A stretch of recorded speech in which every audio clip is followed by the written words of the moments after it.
Kiitos Leena haasteesta. Niin kuin me kaikki tiedetään, niin tää ratsastaminen ja samalla lailla golf vie ihan hurjan paljon aikaa. Mä haluaisin kuitenkin jotenkin yhdistää nämä kaksi harrastusta, varsinkin kun nämä paikat täällä Kokkolassa on tosi lähellä toisiaan. Niin me kokeillaan nyt, että miten se onnistuu.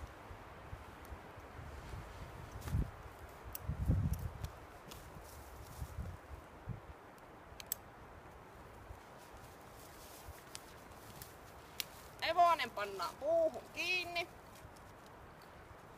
Ratsastamalla tietenkin tultiin tallille. Ja hevonen ottaa nyt tässä.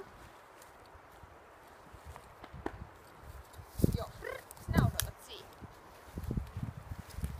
Asianmukaiset varusteet vaihdetaan. Ja toivotaan, että hevonen on paikoillaan. Ja täältä löytyy Fenix. Täältä löytyy sitten mun golfvehkeet. Ja kun tässä golfissa on kans hirveän tärkeää, että on niinku asianmukainen pukeutuminen, niin mä hoidan sen tällä päähineellä. Ja ollaan nyt niin lähellä tota reikää, niin mä voin tässä ottaa vähän puttiharjoituksia.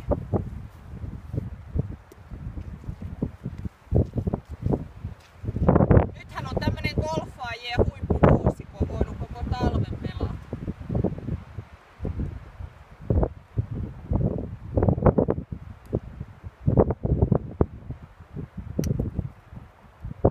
Ohi meni.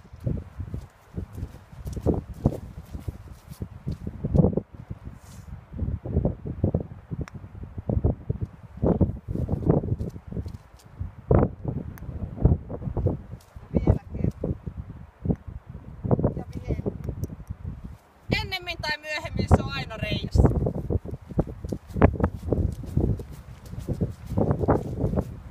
Fenix, ihan kaikki hyvin.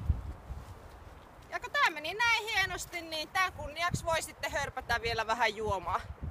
Tietenkin tämmöisestä Les Millsin juomatörpöstä. Raikasta vettä.